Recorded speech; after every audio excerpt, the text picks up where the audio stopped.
오늘 우리에게 주신 하나님의 말씀은 사도행전 11장 13절로부터 18절입니다.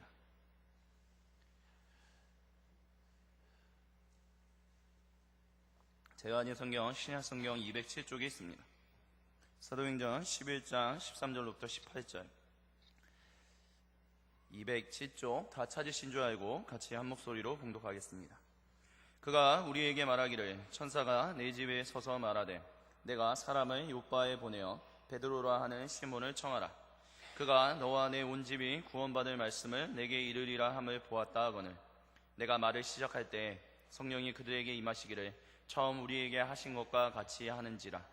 내가 주의 말씀에 요한은 물로 세례를 베풀었으나 너희는 성령으로 세례를 받으리라 하신 것이 생각났노라.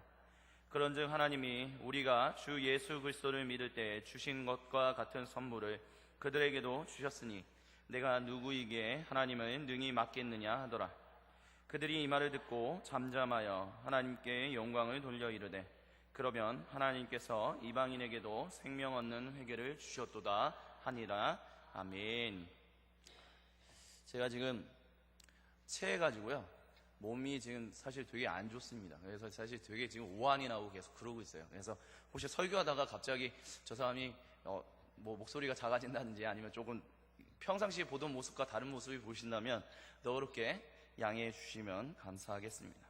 이거 갑자기 몸이 아파지니까 힘들더라고요. 그래서 지금 그 장 권사님에게 부탁드려서 손도 따고 메시차도 하시고 지금 그러고 있습니다. 계속 또 담임 목사님도 배려해 주셔서 오후에는 또 쉬기도 하고 지금 그러면서 이제 회복을 하고 있는데, 그러면서 문득 그런 생각이 들었어요. 교회는 이제 주님의 몸이라고 했잖아요. 근데 제 몸, 그냥 굳이 이렇게 비유적으로 얘기한다면 참 몸이 약하다. 되게 몸이 이렇게 약할 거라고 생각하지는 않았었는데 갑자기 몸이 확 나빠지니까 이게 안 좋아지는 거야. 다 막 소화가 안 되니까 오한이 나고 막 그러는데, 그런데 중요한 거는 이제 저나 제 아내가 이렇게 손을 타는 걸 잘 못해요.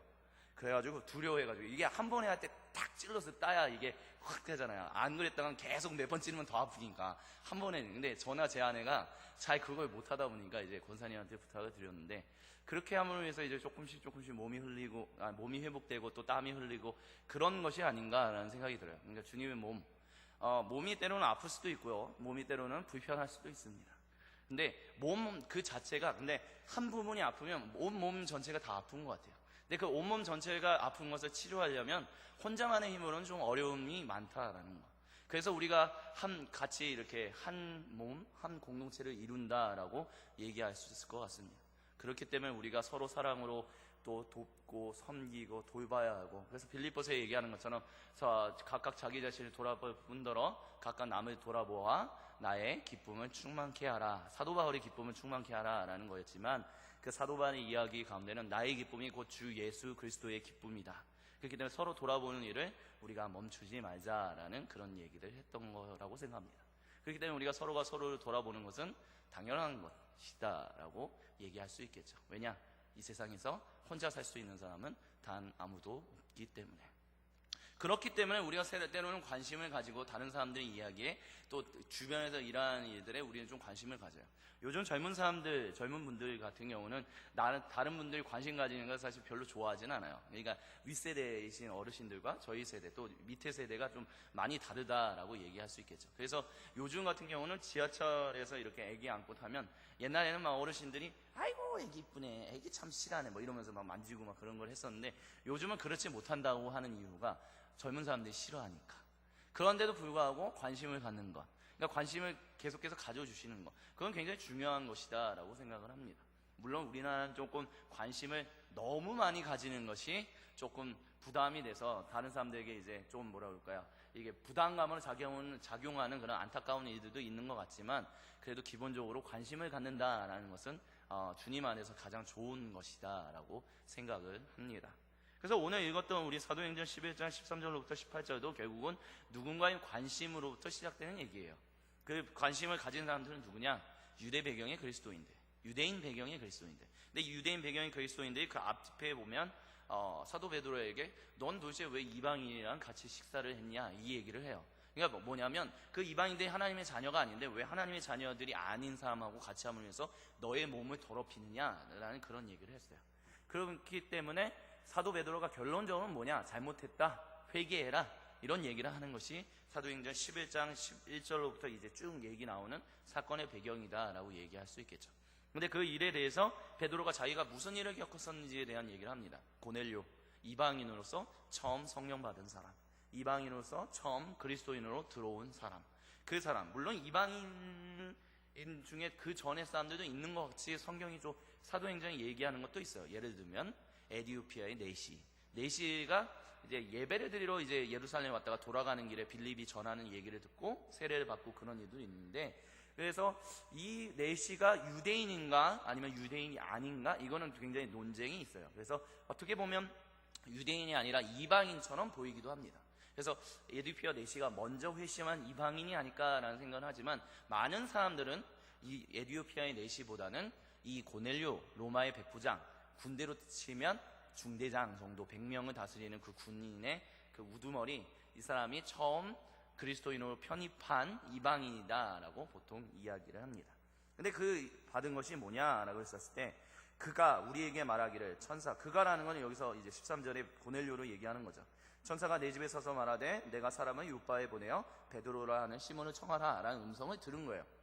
굉장히 하나님을 경외하는 사람, 하나님을 사랑하는 사람, 유대인은 아니었지만 하나님의 자녀로서 살기를 소망하는 그런 갈망이 있었던 사람이다라고 사도행전 10장은 얘기를 하는데요. 그 10장이 그러면서 그가 하나님으로부터 그 천사를 만나게 된 거예요. 아무나 만나지 못하는 그 천사를 이방인이 만났다라는 것도 대단한 거죠. 그만큼 고넬료의 믿음이 다른 사람들과 비교했을 때, 어쩌면 유대인들과 비교했을 때 굉장히 있었던, 믿음이 깊었던, 신실했던 사람이다라고도 얘기할 수 있을 것 같은데요. 그래서 그 사람을 이제 베드로를 청하라 해서, 베드로가 이제 왜 그렇게 청해야 하느냐, 그가, 즉 베드로가 너와 내 온 집이 구원받을 말씀을 내게 이르리라 라고 얘기를 들은 거예요. 그래서 요바에서 이렇게 청해서 이제 온 거예요. 그래서 베드로가 15절에 내가 말을 시작할 때 무슨 말을 시작했을까요? 복음을 전했겠죠.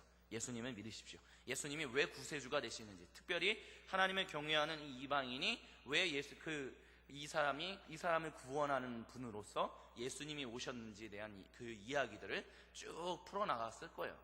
그러다 보니까 뭐라고 했냐면 성령이 그들에게 임하였다라고 얘기를 합니다. 그래서 그것이 처음 우리에게 하신 것과 같이 하는지라라고 얘기를 해요. 베드로가 처음 성령을 받았을 때 마가의 다락방 120명의 성도들 그 같이 모여서 기도하고 한 열흘 정도 기도했던 것 같아요. 그 열흘 정도 같이 기도하는 가운데서 성령이 막 갑자기 그 눈에 보이는 약간 그 불과 같은 데서 갈라져서 각 사람의 임함을 위해서 각자 다른 방언을 했던 것. 근데 그 방언은 다른 사람들이 알아들었다라고 얘기를 하죠. 근데 그와 같은 동일한 사건이 이들에게 이랬다라고 얘기를 하는 거예요. 그러므로 내가 16절에 내가 주의 말씀에, 여기서 말하는 것은 예수님의 말씀에라고 얘기하는 겁니다. 요한은 물로 세례를 베풀었으나 너희는 성령으로 세례를 받으리라 하신 것이 생각났다라고 얘기를 해요.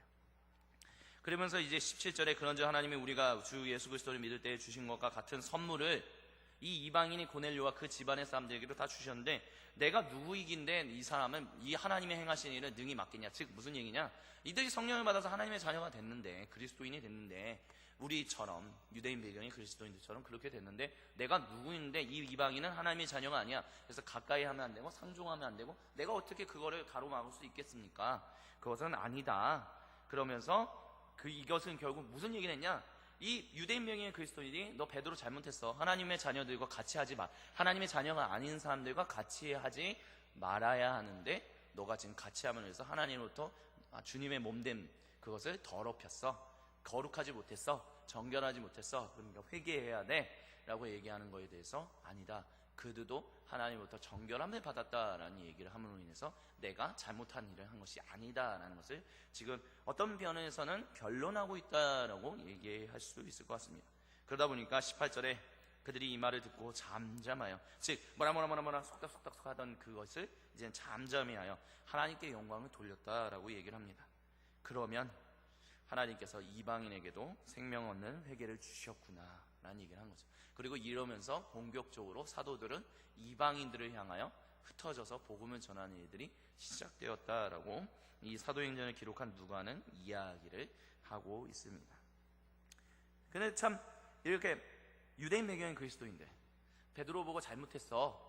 그러니까 자기들의 생각에 뭔가 있는 거잖아요. 즉 율법 또는 하나님이 주신 말씀에 기초했을 때 이방인들, 하나님을 섬기지 않는, 하나님을 사랑하지 않는 사람들에 대해서는 가까이 하면 안 돼. 그것은 하나님이 원하시는 것이 아니기 때문이야 라는 것을 너무나 갖고 있었기 때문에 베드로에 대해서 뭐라고 했던 거였어요. 그러니까 그들에게도 그들 나름의 하나님이 주신 말씀을 가지고 그 말씀을 가지고 해석하는 것들이 있었고 그것을 그들의 삶 가운데 적용하는 것들이 있었다는 거예요. 그래서 그것을 적용하는데 베드로가 그것을 어겼기 때문에 잘못했다라고 얘기를 한 거죠.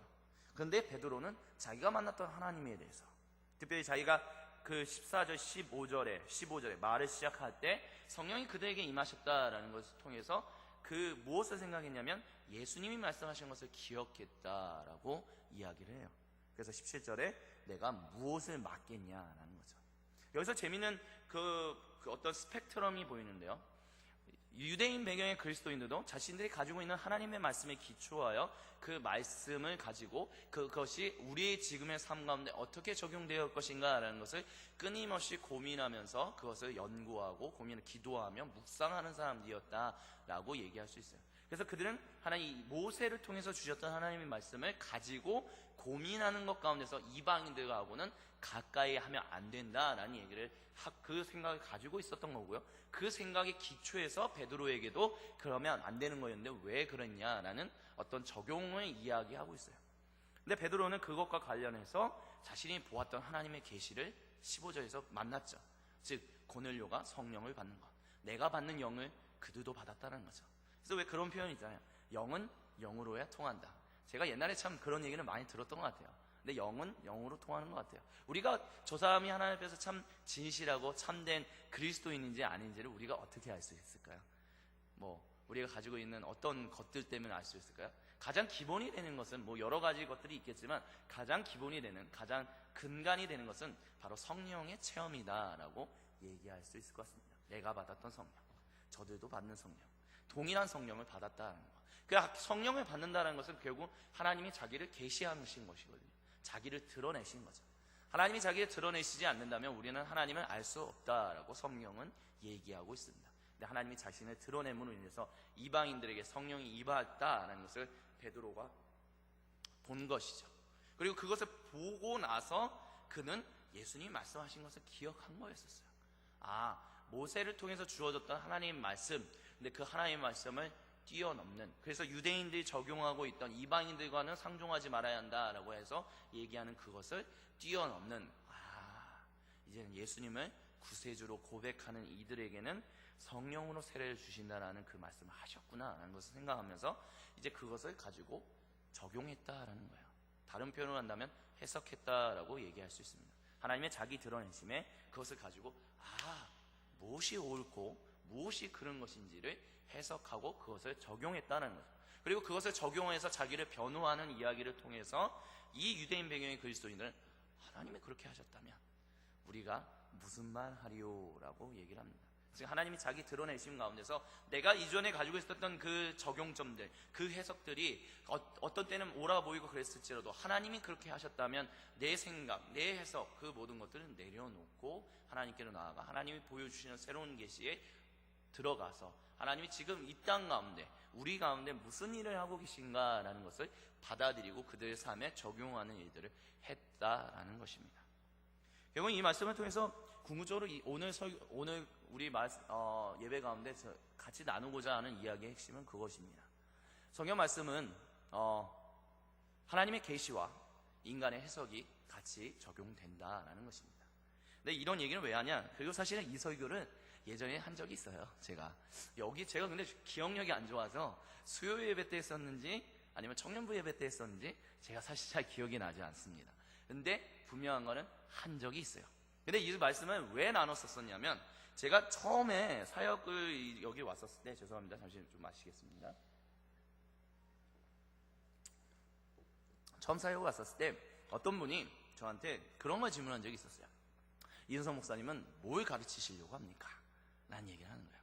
이제 갑자기 다짜고짜 아무 맥락 없이 그렇게 얘기한 것이 아니라 여러 대화가 이어가던 중에 그 얘기가 나온 거예요. 그리고 이제 캐나다에서 뭘 배웠습니까? 뭐 그런 얘기들이 쭉 나온 거죠. 그래서 내가 배운 것은 이제 그때 당시에는 이제 일터신학이다라는 용어, 그런 말을 쓰는데 사실은 일상신학이라는 말을 좀 쓰기도 하거든요. 근데 그런 걸 배웠다. 그게 뭐냐? 그래서 이런 것이다 라고 설명하니까 그분이 그런 얘기를 하더라고요. 저는 신학을 배우고 싶지 않아요. 저는 성경을 배우고 싶습니다 라는 얘기를 하는 거예요. 그 얘기를 들을 때 제가 누구를 생각했냐면, 제가 신학교를 다닐 때 만났던 수많은 친구들을 생각을 했어요. 신학대학교 왜 다니냐? 목사 되려고 다니는 거잖아요. 하나님의 말씀 배우려고 하는 거잖아요. 근데 많은 사람들이 그런 얘기를 해요. 신학 배움으로 인해서 오히려 하나님 말씀이 더 깊어지는 게 아니라, 신앙이 깊어지는 게 아니라 더 안 좋아진다, 뭐 이런 얘기가 돌고, 그런 얘기를 동기들 가운데서도 막 얘기하는 사람들이 있어요. 그래서 신학을 배우지 말고 성경을 배워야 돼, 막 이런 얘기를 하면서 제 동기들, 지금 목사 안수 받은 제 동기 중에서도 그런 얘기를 했던 사람들이 있었습니다. 성경을 가지고 얘기해야지 어떤 신학자가 얘기한 책 가지고 얘기하는 것은 성경이 아니다라는 얘기를 하는 거였죠. 그 얘기를 하면서 그러니까 그 얘기를 들으면서 제가 예전에 경험했던 그 기억들이 생각이 난 거죠. 제가 처음에는 저도 그게 맞는 거라고 생각을 했었어요. 그러니까 뭐냐면, 신학은 인간이 해석하는 거고, 인간이 해석하는 것은 뭔가 부족하고 한계가 있고, 그렇기 때문에 중요한 거는 성경 말씀 배우는 게 중요해. 하나님의 말씀을 배워야지 무슨 인간의 그 해석을 배워. 그런 얘기를 했었어요. 근데 제가 신학교 다닐 때 어느 교수님이 그런 얘기를 하시더라고요. 그때 들어주셨던 본문이 바로 사도행전 11장이었었습니다. 그러니까 성경을 가지고 얘기한다라고 얘기를 해요, 많은 사람들이. 그래서 성경을 가르치자. 그래서 성경을 가지고, 성경에 예를 들어서 본문이 이렇게 있으면 그거에 1, 2, 3, 4 하나님은 누구이십니다. 1, 하나님은 이것입니다. 하나님은 사랑입니다. 하나님은 그런 거다. 근데 거기에는 인간의 해석이 있을까 없을까, 이런 질문을 하더라고요. 그러니까 그때 당시까지만 해도 인간의 해석은 싫어하고 성경은 그런 거니까 그거는 뭐 하나님의 말씀이고 하나님의 말씀을 비추어서 이제 얘기하는 거지. 근데 그게 왜 하나님의 계시라고 생각하지? 왜 그거 얘기하는 사람들도 결국은 하나님을 만난 거에 대해서 자기 신앙을 고백하는 거잖아. 그러니까 하나님은 이런 분입니다. 첫 번째, 하나님이 이런 분입니다. 두 번째, 하나님은 저런 분입니다. 성경을 가지고 얘기하는 것, 그 가운데서도 이렇다 저렇다 이렇다라는 것은 결국은 뭐냐? 그것을 가지고 나의 신앙 고백을 하는 거잖아. 그리고 두 번째, 신학을 배운다라는 것에 대해서 인간의 해석이라는 것을, 왜 그것을 인간의 해석이라고 생각하냐라고 얘기를 하더라고요. 예를 들어서 사도행전 11장이 이와 같은 일들이 일어나는 거. 결국 이 일로 인해서 이방인들이 유대인 이제 그 배경으로 이제 그리스도인으로 편입되는 일들이 시작됐거든요. 근데 그러고 나서 갈라디아서를 보면, 그런데 유대인 배경의 어떤 그리스도인들이 이런 것들을 받아들이지 않는 모습들이 나타나요. 갈라디아서 2장에. 그래서 같이 식사하면 안 된다. 그래서 베드로가 갑자기 자리를 박차고 일어나고, 그런데 바울은 베드로에 대해서 그것은 잘못된 거야. 왜냐? 하나님의 성령 주신 이방인들에 대해서 너가 무엇이간데 하나님의 모세의 율법, 이제는 새롭게 해석되어야, 새롭게 갱신된 왜 옛날 모세의 율법을 가지고, 모세를 통해서 주신 하나님의 말씀을 가지고 하나님이 오늘 우리에게 베푸시는 구원을 너가 아니다라는 것처럼 얘기하냐, 그런 얘기가 나온다라는 거죠. 그러면서 결국에는 AD 70년 또는 AD 130년 이런 일들을 겪으면서 결국 무슨 일이 일어나냐면, 유대인 배경의 그리스도인들은 점점점 줄어드는 일들이 나타나요. 그리고 이방인 배경의 그리스도인들은 점점점 많아지는 일들이 교회 역사 가운데 이제 나타나는 거죠. 그러면서 교회 역사 가운데 왜 유대인들이 하나님의 그 품 안으로 들어오지 못하는가, 그들을 걸고 넘어지는 것이 무엇인가, 그것을 이야기하는 것들이 나와요. 대표적인 것이 로마서 9장으로부터 11장이죠. 왜 유대인들, 하나님이 먼저 부르셨던 이 자녀들이 하나님이 베푸시는, 예수님을 통해서 베푸시는 그 구원의 그 그늘 가운데 들어오지 못하는가, 그 얘기를 자세하게 얘기하는 것이 바로 바울의 로마서 9장으로부터 11장의 이야기. 근데 바울이 그런 로마서 9장으로부터 11장을 쓴 이유, 그건 뭐냐? 유대인들을 업신여기고 유대인들하고 상종하지 않으려고 하는 로마에 있는 이방인 배경의 그리스도인이 있었기 때문에 사도 바울이 그 서신을 썼다라고 얘기를 해요. 즉 이 얘기를 통해서 하는 얘기는 뭐냐? 교회는 하나님의 말씀을 가지고 하나님이 자기를 드러내신 것을 가지고 끊임없이 적용하고 그것이 무엇인가를 알고자 하는 해석을 해왔다는 거예요. 그리고 그들이 믿음의 고백 가운데서, 믿음의 경험 가운데서 이것이 바로 우리가 경험한, 우리에게 드러내신 하나님의 이야기입니다 라는 것을 얘기를 했고, 그것을 신앙 고백으로 삼아왔다는 거죠. 그리고 그 교수님은 그렇게 얘기를 하시면서 끝을 내시더라고요. 뭐냐? 신앙 고백이 곧 신학이라고. 그때 약간 뒤통수를 띵 하고 맞았던 기억이 있어요. 완전히 세계관을 완전 뒤집어 엎는 거였거든요. 나는 그전에는 성경만 가지고, 본문 가지고 얘기하는 거, 아니면 큐티 이런 것만 성경이 얘기하는 진짜 얘기지, 신학에서 배우는 하나님은 뭐 조지신학, 실천신학, 교회사 뭐 이런 것들, 이게 하나님 얘기야? 에이, 그냥 인간이 만드는 거지. 근데 생각해보니까 곰곰이 그 얘기를 듣고 난 다음에 곰곰이 생각해보니까 제가 만났던 하나님, 내가 경험했던 하나님, 그 하나님이 나만 경험한 게 아니더라고요. 이 2000년 동안의 기독교 역사 가운데서 그것을 동일하게 경험했던 사람들이 있고, 그들의 신앙 고백을 통하여, 그들이 신앙 고백을 통해서 남겨온 우리가 부르는 신학이라는 것, 그것이 배움으로 인해서 내가 경험한 하나님이 나만 경험한 하나님이 아니라 하나님은 어제나 오늘이나 영원토록 동일하게 역사하신 분이구나 라는 것을 깨닫게 되었다고 얘기할 수 있을 것 같습니다. 결국 이 이야기를 통해서 오늘 적용하고자 하는 것은 무엇이냐? 신학은 인간의 해석은 맞습니다. 근데 그 인간의 해석이라는 것은 인간의 신앙 고백이다라고 얘기할 수 있습니다. 성경에는 이렇게 하나님이 자기를 어떻게 누구이신지를 드러내는 일들과 그거에 대해서 반응하는 하나님의 사람들의 고백이 함께 어우러져 있다라고 얘기할 수 있습니다.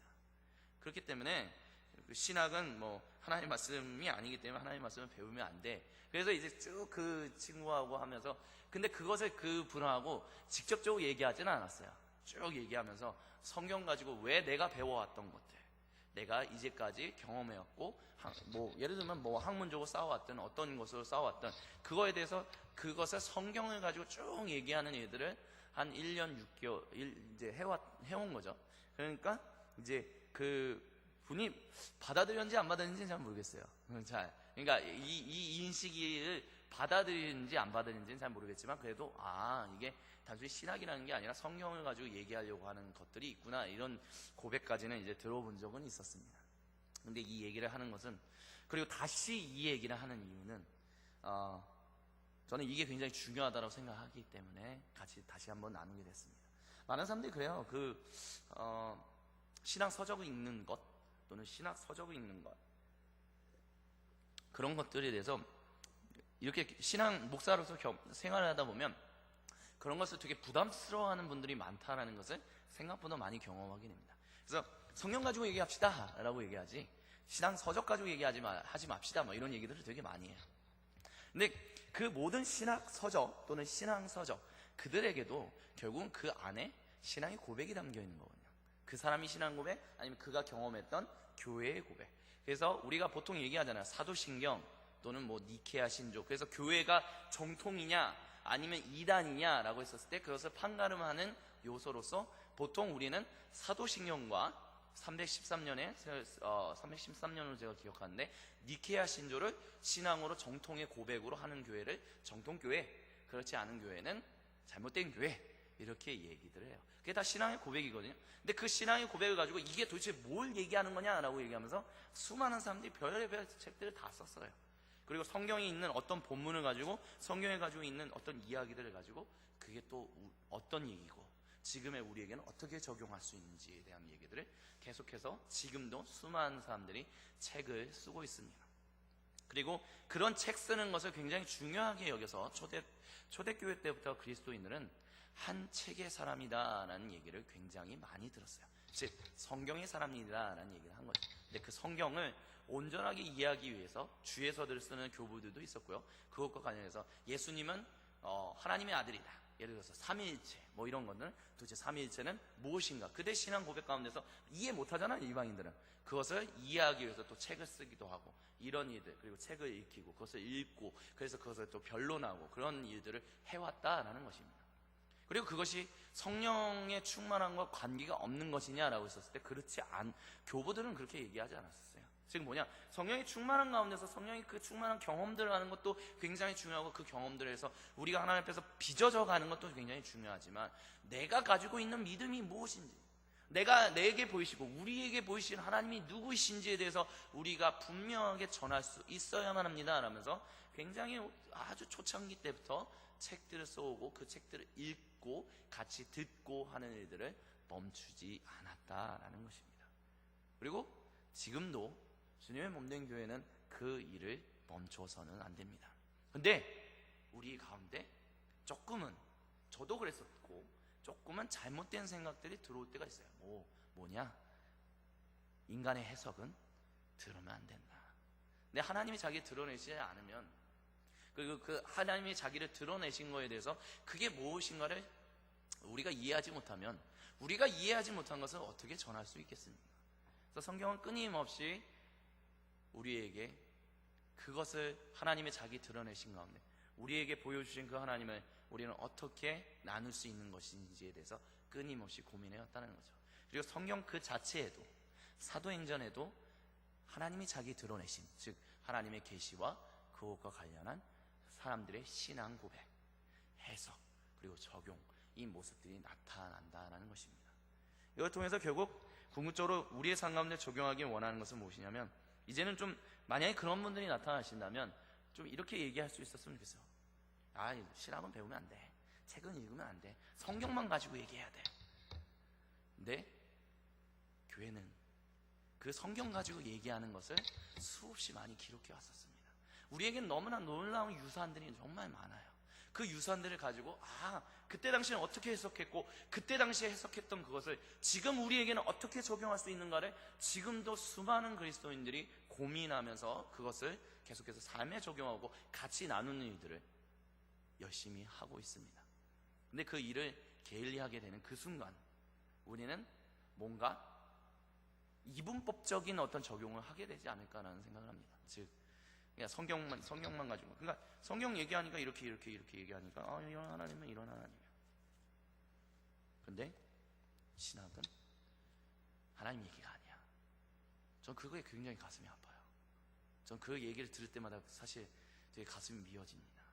제가 그랬었기 때문에, 제가 그래머로 인해서 얼마나 신학을 거부했었고, 신학 공부하는 게, 내가 하나님 말씀 공부하러 갔는데 내가 도대체 뭐 하고 있는 거야? 그런 생각을 많이 했었어요. 근데 공부하면서, 교회사를 공부하면서, 또 수많은 것들을 공부하면서, 그렇구나, 내가 잘못 알고 있었구나 하는 걸 많이 깨달았다는 것입니다. 그리고 그래서 예전에 어느 권사님이 저한테 그런 얘기를 하셨었어요. 목사님 설교하면 참 좋은데요, 목사님 설교하면 복잡해요 라고 얘기를 해요. 구약으로부터 신약까지 막 끌어와서 막 여기저기에서 막 끌어와서 얘기해. 그래서 무슨 얘기하는지는 알겠는데 되게 복잡하대요. 그래서 참 단순하지 않네, 그런 얘기를 해요.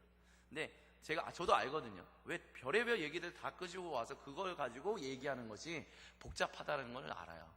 근데 그럼에도 불구하고 그 일을 멈추지 않는 이유는 뭐냐면, 제가 경험했던 그 아쉬움이 너무 커서 그런 것 같아요.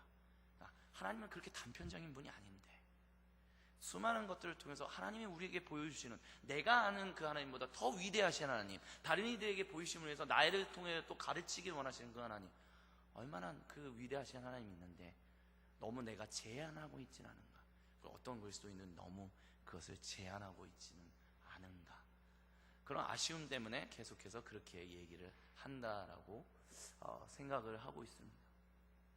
그래서 다시 이 얘기를 하는 이유는, 하나님 앞에서 우리가 좀 이거를 분명하게 명확하게 좀 새기고 정립하면서 좀 갈 수 있었으면 좋겠어요. 하나님은 자기를 드러내셨고, 하나님의 사람들은 그것을 끊임없이 경험하고, 그것이 무엇인지에 대한 신앙의 고백을 하며, 그 고백을 신학, 학문이라는 것을 통해서 얘기를 했어요. 그래서 신학은 하나님에 대해서 이야기하는 학문이다라고 얘기를 합니다. 근데 그것이 인간의 해석이다라고 너무 그냥 단정해서 이거는 우리가 받아들일 게 아니야, 이런 생각하는 그 순간 우리는 굉장히 좁아지는 수 있다는, 그런 위험에 빠질 수 있다는 것을 우리가 좀 잊지 않을 수 있었으면 좋겠습니다. 성경 자체에도, 다른 거 다 잊어버리시더라도 이거 하나만 기억하세요. 성경 그 안에 이미 하나님이 자기를 어떻게 누구이신지 드러내시는 것과 그 드러내신 일을 가지고 해석하는 일들, 그것을 신앙 고백하는 일들이 이미 성경 가운데 기록되어 있고, 그거 하나만으로도 신학은 하나님의 이야기가 아니야 라고 얘기하는 것은 뭔가 조금 잘못되었다라는 것을 증명할 수 있다는 것, 입증할 수 있다는 것을 잊지 않을 수 있었으면 좋겠습니다. 그래서 우리가 같이 성경을 이야기하고 또한 신앙의 서적을 이야기하고 같이 그런 것들을 이야기하는 가운데 우리의 신앙은 그 이전과는 다른 하나님의 자기 드러내신 가운데서 우리의 믿음이 더욱더 건강해지는, 더욱더 정말 건강해지는 몸이 될 수 있다라고 저는 그렇게 믿습니다. 아까 전에 처음 설교의 서두에 몸이 약할 때 다른 사람들이 도움으로 인해서 그 몸이 건강해질 수 있다는 것처럼, 우리의 몸이 때로는 연약할 때 다른 사람들, 아주 오래전에 있었던 사람들을 통해서 우리가 도움을 받음으로 인해서 주님의 몸됨이 더욱더 건강해질 수 있다는 것을 우리가 기억하고 그 일을 멈추지 않는다면 우리는 하나님 앞에서 정말 항상 건강한 공동체로서 살아갈 수 있을 것이다 라고 저는 그렇게 믿음으로 확신합니다. 그와 같은 은혜가 저와 우리 모두 가운데 영원토록 떠나지 않으시기를 주님의 이름으로 간절히 축원을 드립니다. 같이 기도하시겠습니다. 사랑의 하나님 아버지, 감사합니다. 주님, 다른 거 다 잊어버리더라도 이거 하나만은 기억하게 하여 주옵소서. 하나님의 말씀, 성경 그 자체에도 하나님의 자기의 드러내심과 그것을 경험한 사람들의 신앙의 고백, 그리고 그것을 적용한 신학이 같이 섞여 있다는 것을, 그럼으로 인해서 성경만이 하나님 말씀이고 신학은 하나님 말씀이 아니야 라고 생각하는 뭔가 잘못되어 있는 그 이분법적인 생각으로부터 이제는 우리 모두가 벗어나서 하나님이 다른 이들을 통해서 주신 그 은혜를 우리가 도움으로 받아 우리의 주님의 몸된 교회가 더욱더 건강해지고 더욱더 풍성한 열매를 맺는 그런 아름다운 공동체로 성장 성숙하는데 부족함이 없도록 주여 오늘도 우리와 구체적으로 항상 함께하여 주옵소서. 우리 주 그리스도 예수님의 이름으로 감사드리며 간절히 기도드립니다.